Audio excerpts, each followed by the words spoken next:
तो एक बार फिर से स्वागत है आपका हमारे यूट्यूब चैनल एडू मैंने क्लासेस पर। तो आज हम कहानी कुत्ते की पूंछ का पार्ट सेकंड शुरू करने जा रहे हैं। ठीक है, यह कहानी जो कि यशपाल जी द्वारा लिखित है। प्रेमचंद के बाद जो कहानी के सबसे बड़े कथाकार रहे हैं वो कौन कौन से हैं? अज्ञेय, ठीक है, अज्ञेय, जैनेन्द्र और यशपाल। ठीक है, नेट पे भी ये क्वेश्चन आता है कि प्रेमचंद के बाद जो कहानी के सबसे बड़े कथाकार रहे हैं वो कौन कौन हैं? तो जैनेन्द्र, अज्ञेय और यशपाल। लेकिन जो यशपाल हैं वो मध्य वर्ग के जीवन को अपने कथा साहित्य का मुख्य विषय बनाते हैं। एक तरह से ये क्या है? क्रांतिकारी रचनाकार हैं। क्यों? क्योंकि हमें पता है कि ये मार्क्सवादी विचारधारा से, प्रगतिशील विचारधारा से बहुत ज़्यादा प्रभावित थे। हिंदुस्तान सोशलिस्ट रिपब्लिकन पार्टी से भी जुड़े थे, वह उसके क्रांतिकारी सदस्य भी थे ये, क्योंकि ये वर्ष 1932 से 38 तक जेल में रहे और इसी दौरान इन्होंने अपनी बहुत सारी रचनाएं भी रची थी। ठीक है, और प्रेमचंद की पीढ़ी के बाद इन्हीं को सबसे प्रमुख कथाकार माना जाता है। कहते हैं कि ये प्रेमचंद के स्वाभाविक उत्तराधिकारी हैं। तो यशपाल का उद्देश्य क्या है? ऐसा उद्देश्य है कि समाज तक, यशपाल का उद्देश्य है ऐसे समाज तक पहुंचना जिनके जीवन में कहीं ना कहीं मध्य वर्गीय कुंठा घर कर गई है। तो ये वर्तमान की ओर आगे बढ़ती है, इनकी जो कहानी है वो वर्तमान की ओर आगे बढ़ती है। यशपाल जी ने जेल से निकलने के बाद अपनी कहानी यात्रा मुख्य रूप से ही शुरू की थी। कहते हैं कि जब ये जेल में थे, जेल से जब निकले तब इन्होंने जो है अपनी कहानी की यात्रा शुरू की थी। और जेल में जब ये रहे तो इन्होंने बहुत सारा मार्क्सवाद का अध्ययन किया था। इसी कारण ये जब जेल में गए तभी ये मार्क्सवादी विचारधारा से और भी ज़्यादा प्रभावित हो गए थे। जेल से निकलने के बाद ही इन्होंने विप्लव पत्रिका का संपादन किया था। ठीक है, और विप्लव निकालने का उद्देश्य क्या था इनका? कि सामाजिक परिवर्तन की दिशा तय की। कहते थे कि ये जो विप्लव पत्रिका है ये सामाजिक परिवर्तन की दिशा तय करेगा, वह समाज में प्रति मानवीय परिस्थितियों को बदलने में भी सहायक होगा। विप्लव के बाद इनका जो पहला कहानी संग्रह आया था वो था पिंजरे की उड़ान। इन्होंने इसमें अपने जेल जीवन से संबंधित बहुत सारी कहानियाँ लिखी हैं। और इनका जो महत्वपूर्ण कहानी संग्रह है वो दिन, और इनकी कुल कहानी संग्रह कितनी है? 16 से 20 के आसपास मानी जाती है। और इनका जो संस्करण था जो सबसे महत्वपूर्ण माना जाता है वो है सिंहावलोकन। ठीक है, जो 3 भागों में प्रकाशित हुआ था। इसमें भी इन्होंने अपने जीवन के संघर्ष व स्मृतियों को लिखा है। तो जैसे कि हमें पता है कि जो यशपाल है वो जनवादी कहानी की परंपरा के लेखक रहे हैं, है ना। लगभग 200 कहानियाँ लिखी और मुस्लिम पात्रों पर केंद्रित सर्वाधिक कहानियाँ लिखने वाले ये कहानीकार भी माने जाते हैं। ठीक है, तो यशपाल की जो प्रमुख कहानियाँ वो कौन सी हैं? मकरील, शिव पार्वती, पर्दा, कुत्ते की पूंछ, आदमी का बच्चा, शंबूक, उत्तराधिकारी, तुमने क्यों कहा था मैं सुंदर हूँ, पर्दा। ठीक है, और दूसरी नाक, धर्म रक्षा, नीरसर्शिक, हृदय, तर्क का तूफान, गंडेरी, 80/100, साईं सच्चे, आदमी, दान, राजा, दास धर्म, ज्ञानदान इत्यादि। ठीक है, ये इनकी बहुत ही ज़्यादा महत्वपूर्ण कहानी है। और राजेंद्र यादव ने इनके बारे में कहा है कि जो यशपाल हैं वो मार्क्सवादी दृष्टि से एक के बाद एक सशक्त कहानियाँ इन्होंने लिखी है। इन्होंने समाज के परंपरागत मूल्यों और रूढ़ियों के विरुद्ध व्यंग्य और मुक्ति के हथियारों से तीखे प्रहार किए हैं। तो अब हम आते हैं हमारी कहानी कुत्ते की पूंछ पर। तो सबसे पहले हम बात करते हैं इसकी विशेषताओं की। ठीक है, इसकी विशेषताओं की हम बात करेंगे,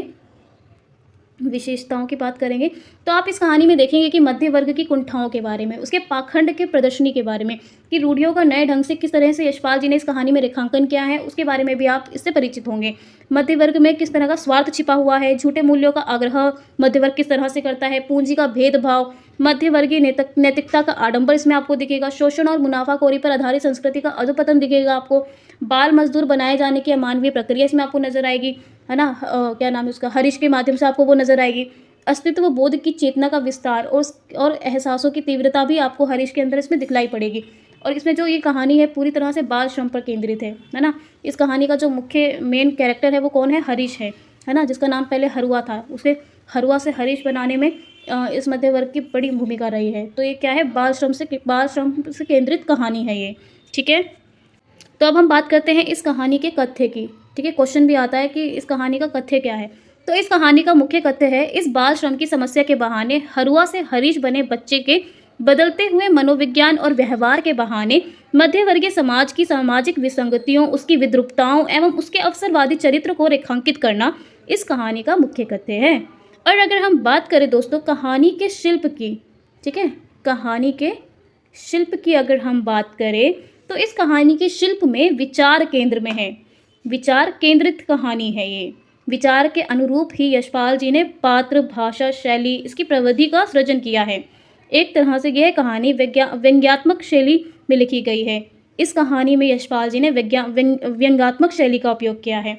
जैसे कि इस कहानी का एक वाक्य हाँ, बात करें अगर कहानी की भाषा की, तो इसमें सांकेतिक भाषा का प्रयोग किया गया है। बौद्धिक ऊष्मा से भरी भाषा है। कहानी छोटे छोटे सूत्र वाक्यों में है। ये सूत्र कहानी को खोलते हैं और एक नई दिशा प्रदान करते हैं या एक नई दृष्टि प्रदान करते हैं। जैसे कि हरीश के शरीर का मैल, मतलब ये एग्जाम्पल के तौर पे कि हरीश के शरीर का मैल साबुन की झाग में घुल घुल कर वह महल बह गया और हरीश सांवला सलोना बालक निकल आया। तो ये कथन दिखलाता है कि परिवेश बदलते ही सबसे पहले उसके रूप को बदल दिया जाए। और भाषा सूत्र से क्या मतलब है दोस्तों, इसका एक उदाहरण मैं आपको बताती हूँ।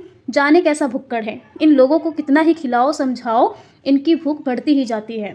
दूसरा, बंदर को मुंह लगाने से वह नोचेगा ही तो, इन लोगों की जितनी भलाई करो उतना ही सिर पर आते हैं। तो पात्र परिवेश के अनुसार ही यहाँ पे भाषा का सृजन किया है यशपाल जी ने, क्योंकि उनकी कहानी छोटी होती है। नई तरह की भाषा का सृजन किया है उन्होंने। कथा भाषा का नया संदर्भ पेश किया है इस कहानी के माध्यम से। उन्होंने भाषा जीवन के निकट, उनकी जो कहानियाँ हैं वो भाषा जीवन के निकट दिखाई देती हैं। जीवन का यथार्थ जो है भाषा में रचा बसा हुआ है ना। एक तरह से इनकी जो भाषा है वो व्यंग्य धर्मी भाषा है और इसमें उन्होंने भाषा में मुहावरों, लोकोक्तियों का भी प्रयोग किया है और वाक्यांश का भी प्रयोग किया है। इसमें जो मुहावरे प्रयोग किए हैं वो पहला तो ये है कि राजा कहानी कहे रानी जूं टटोले, और दूसरा है कुत्ते का गू न लीपने का न पोथने का। अब हम बात करते हैं इस कहानी के शीर्षक की, कि इस कहानी का शीर्षक क्या है, कुत्ते की पूंछ। तो आखिर जो लेखक है उसने क्या सोचकर इस कहानी का नाम कुत्ते की पूंछ रखा। तो इस कहानी का जो शीर्षक है वो कितना सार्थक है, अब हम उसके बारे में जानेंगे।